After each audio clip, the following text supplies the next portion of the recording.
بسم اللہ الرحمن الرحیم۔ کلمہ طیبہ پر ایمان لانے کا مقصد۔ کتاب کا نام ہے خطبات، مصنف ہیں سید ابو العلا مودودی۔ ہر کام کا ایک مقصد ہوتا ہے، یہ تو آپ جانتے ہیں کہ آدمی جو کام بھی کرتا ہے کسی نہ کسی غرض، کسی نہ کسی فائدے کے لیے کرتا ہے۔ بے غرض، بے مقصد، بے فائدہ کوئی کام نہیں کیا جاتا۔ آپ کھانا کیوں کھاتے ہیں؟ اس لیے کہ بھوک رفع ہو اور آپ میں زندہ رہنے کی طاقت پیدا ہو۔ اگر کھانا کھانے اور نہ کھانے کا نتیجہ ایک ہی ہو تو آپ یہی کہیں گے کہ یہ بالکل ایک فضول کام ہے۔ بیماری میں آپ دعا کیوں پیتے ہیں؟ اس لیے کہ بیماری دور ہو جائے اور تندرستی حاصل ہو۔ اگر دوا پی کر بھی بیمار کا وہی حال ہو جو دوا پینے سے پہلے تھا تو آپ یہی کہیں گے کہ ایسی دوا پینا بیکار ہے۔ آپ زراعت میں اتنی محنت کیوں کرتے ہیں؟ اس لیے کہ زمین میں سے غلہ اور پھل اور ترکاریاں پیدا ہوں۔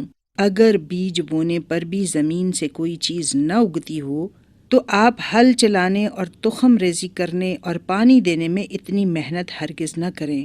غرض آپ دنیا میں جو کام بھی کرتے ہیں اس میں ضرور کوئی نہ کوئی مقصد ہوتا ہے۔ اگر مقصد حاصل ہو تو کہتے ہیں کہ کام ٹھیک ہوا، اگر مقصد حاصل نہ ہو تو کہتے ہیں کہ کام ٹھیک نہیں ہوا۔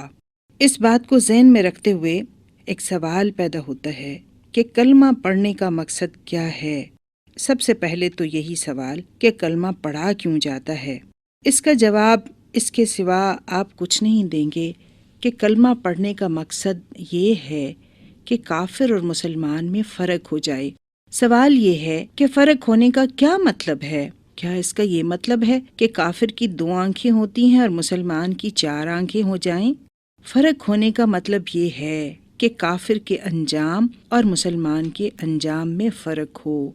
کافر کا انجام یہ ہے کہ آخرت میں وہ اللہ کی رحمت سے محروم ہو جائے اور ناکام اور نامراد رہے، اور مسلمان کا انجام یہ ہے کہ اللہ کی خوشنودی اسے حاصل ہو اور آخرت میں وہ کامیاب اور بامراد ہو۔ آپ نے بالکل ٹھیک کہا، لیکن اب یہ بتائیے کہ آخرت کیا چیز ہے؟ آخرت کی ناکامی اور نامرادی سے کیا مطلب ہے؟ وہاں کامیاب اور بامراد ہونے کا کیا معنی ہے؟ جب تک اس بات کو نہ سمجھ لیں اس وقت تک ہم آگے نہیں بڑھ سکتے۔ اس سوال کا جو اٹھایا گیا ہے آپ کو جواب دینے کی ضرورت نہیں، اس لیے کہ اس کا جواب پہلے ہی دیا جا چکا ہے کہ دنیا آخرت کی کھیتی ہے۔ یہ آپ کے نبی صلی اللہ علیہ وآلہ وسلم نے بتا دیا، یعنی دنیا اور آخرت 2 چیزیں الگ الگ نہیں ہیں بلکہ ایک ہی سلسلہ ہے جس کی ابتدا دنیا ہے اور انتہا آخرت۔ ان دونوں میں وہی تعلق ہے جو کھیتی اور فصل میں ہے۔ آپ زمین میں ہل جوتتے ہیں، پھر بیج ڈالتے ہیں، پھر پانی دیتے ہیں، پھر کھیتی کی دیکھ بھال کرتے ہیں، یہاں تک کہ فصل پک کر تیار ہو جاتی ہے اور اس کو کاٹ کر آپ سال بھر تک مزے سے کھاتے رہتے ہیں۔ آپ زمین میں جس چیز کی کاشت کریں گے اسی کی فصل تیار ہوگی۔ گیہوں بوئیں گے تو گیہوں ہی پیدا ہوگا، کانٹے بوئیں گے تو کانٹے ہی پیدا ہوں گے، کچھ نہ بوئیں گے تو کچھ نہ پیدا ہوگا۔ ہل چلانے، بیج بونے، پانی دینے اور کھیتی کی رکھوالی کرنے میں جو جو غلطیاں اور کوتاہیاں آپ سے ہوں گی، ان سب کا اثر آپ کو فصل کاٹنے کے موقع پر معلوم ہوگا، اور اگر آپ نے یہ سب کام اچھی طرح کیے تو ان کا فائدہ بھی آپ کو فصل کاٹتے کے وقت معلوم ہو جائے گا۔ بالکل یہی حال دنیا اور آخرت کا ہے۔ دنیا ایک کھیتی ہے، اس کھیتی میں آدمی اس کے لیے بھیجا گیا ہے کہ وہ اپنی محنت اور اپنی کوشش سے اپنے لیے فصل تیار کرے۔ پیدائش سے لے کر موت تک کے لیے آدمی کو اس کام کی مہلت دی گئی ہے۔ اس مہلت میں جیسی فصل آدمی نے تیار کی ہے ویسی ہی فصل وہ موت کے بعد دوسری زندگی میں کاٹے گا، اور پھر جو فصل وہ کاٹے گا اسی پر آخرت کی زندگی میں اس کا گزر بسر ہوگا۔ اگر کسی نے عمر بھر دنیا کی کھیتی میں اچھے پھل بوئے ہیں اور ان کو خوب پانی دیا ہے اور ان کی خوب رکھوالی کی ہے تو آخرت کی زندگی میں جب وہ قدم رکھے گا تو اپنی محنت کی کمائی ایک سرسبز شاداب باغ کی صورت میں تیار پائے گا، اور اسے اپنی اس دوسری زندگی میں پھر کوئی محنت نہ کرنی پڑے گی، بلکہ دنیا میں عمر بھر محنت کر کے جو باغ اس نے لگایا تھا اسی باغ کے پھولوں پر آرام سے زندگی بسر کرے گا۔ اسی چیز کا نام جنت ہے، اور آخرت میں بامراد ہونے کا یہی مطلب ہے۔ اس کے مقابلے میں جو شخص اپنی زندگی میں کانٹے اور کڑوے کسیلے پھل بوتا رہا ہے، اس کو آخرت کی زندگی میں انہی پھلوں کی فصل تیار ملے گی۔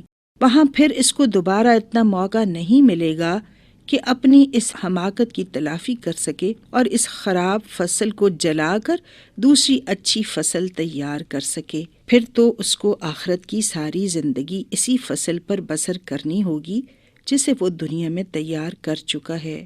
جو کانٹے اس نے بوئے تھے انہی کے بستر پر اسے لیٹنا ہوگا، جو کڑوے کسیلے زہریلے پھل اس نے لگائے تھے وہی اس کو کھانے پڑیں گے۔ یہی مطلب ہے آخرت میں ناکام اور نامراد ہونے کا۔ آخرت کی یہ شرح اور تفسیر حدیث اور قرآن سے بھی ثابت ہے۔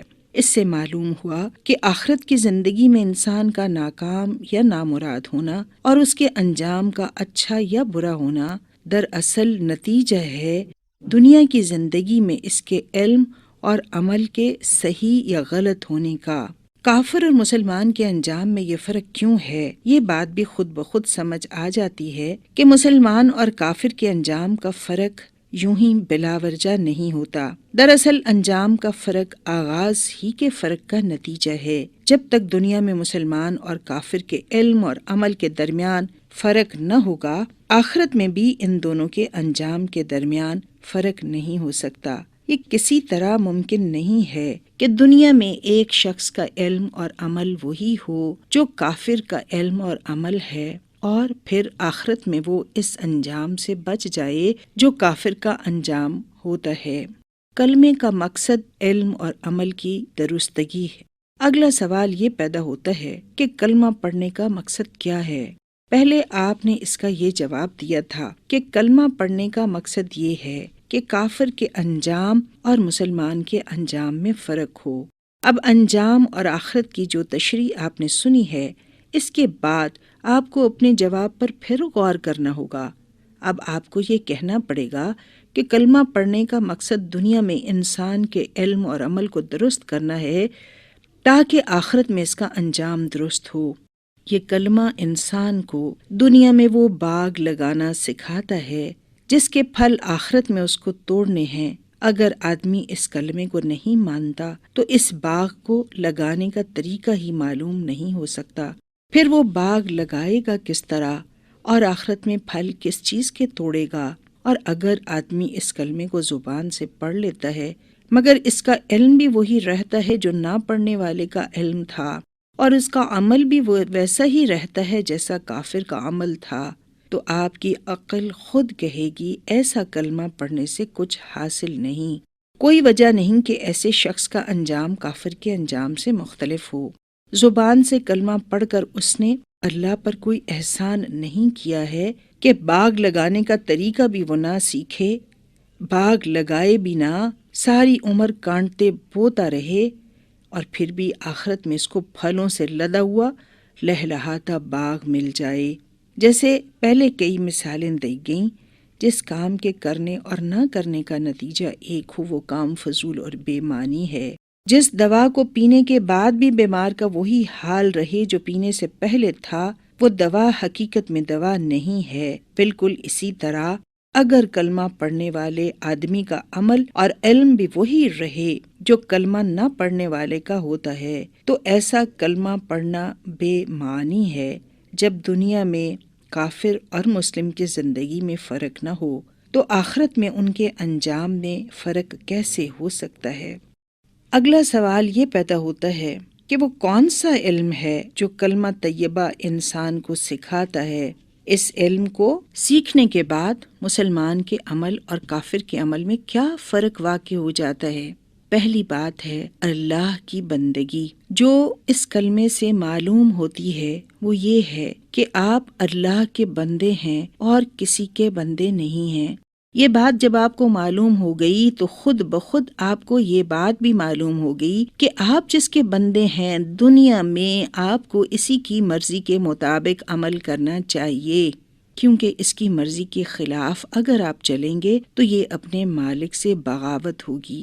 دوسری بات ہے محمد صلی اللہ علیہ وآلہ وسلم کی پیروی۔ اس علم کے بعد دوسرا علم جو کلمے سے حاصل ہوتا ہے وہ یہ ہے کہ حضور محمد صلی اللہ علیہ وآلہ وسلم اللہ کے رسول ہیں۔ یہ بات جب آپ کو معلوم ہو گئی تو اس کے ساتھ ہی یہ بات بھی آپ کو خود بخود معلوم ہو گئی کہ اللہ کے رسول صلی اللہ علیہ وآلہ وسلم نے دنیا کی کھیتی میں کانٹوں اور زہریلے پھلوں کی بجائے پھولوں اور میٹھے پھلوں کا باغ لگانا جس طرح سکھایا ہے، اسی طرح آپ کو باغ لگانا چاہیے۔ اگر آپ اس طریقے کی پیروی کریں گے تو آخرت میں آپ کو اچھی فصل ملے گی، اور اگر اس کے خلاف عمل کریں گے تو دنیا میں کانٹے بوئیں گے اور آخرت میں کانٹے ہی پائیں گے۔ علم کے مطابق عمل بھی ہو۔ یہ علم حاصل ہو جانے کے بعد لازم ہے کہ آپ کا عمل بھی اس کے مطابق ہو۔ اگر آپ کو یقین ہے کہ ایک دن مرنا ہے اور مرنے کے بعد پھر ایک دوسری زندگی ہے، اور اس زندگی میں آپ کو اسی فصل پر گزر کرنا ہے جسے آپ اس زندگی میں تیار کر کے جائیں گے، تو پھر یہ ناممکن ہے کہ آپ رسول صلی اللہ علیہ وآلہ وسلم کے بتائے ہوئے طریقے کو چھوڑ کر کوئی دوسرا طریقہ اختیار کر سکیں۔ دنیا میں آپ کھیتی باڑی کیوں کرتے ہیں؟ اسی لیے کہ آپ کو یقین ہے اگر کھیتی باڑی نہ کی تو غلہ پیدا نہ ہوگا، اور غلہ پیدا نہ ہوا تو بھوکے مر جائیں گے۔ اگر آپ کو اس بات کا یقین نہ ہوتا اور آپ سمجھتے کہ کھیتی باڑی کے بغیر ہی غلہ پیدا ہو جائے گا یا غلے کے بغیر بھی آپ بھوک سے بچ جائیں گے، تو ہرگز آپ کھیتی باڑی میں یہ محنت نہ کرتے۔ بس اسی پر اپنے حال کو بھی قیاس کر لیجئے۔ جو شخص زبان سے یہ کہتا ہے کہ میں اللہ کو اپنا مالک اور رسول اللہ صلی اللہ علیہ وآلہ وسلم کو اللہ کا رسول مانتا ہوں اور آخرت کی زندگی کو بھی مانتا ہوں، مگر عمل اس کا قرآن کی تعلیم اور رسول صلی اللہ علیہ وآلہ وسلم کی سنت کے خلاف ہے، اس کے متعلق یہ سمجھ لیجئے کہ در حقیقت اس کا ایمان کمزور ہے۔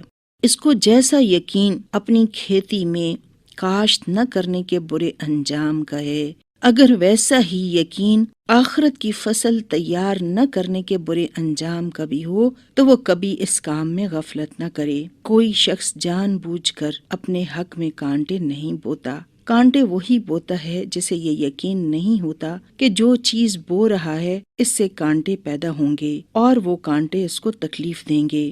آپ جان بوجھ کر اپنے ہاتھ میں آگ کا انگارہ نہیں اٹھاتے کیونکہ آپ کو یقین ہے کہ یہ جلا دے گا، مگر ایک بچہ آگ میں ہاتھ ڈال دیتا ہے کیونکہ اسے اچھی طرح معلوم نہیں ہوتا کہ اس کا انجام کیا ہوگا۔ کتاب کا نام ہے خطبات اور مصنف ہیں سید ابو العلا مودودی۔ وآخر الدعوانا ان الحمد للہ رب العالمین۔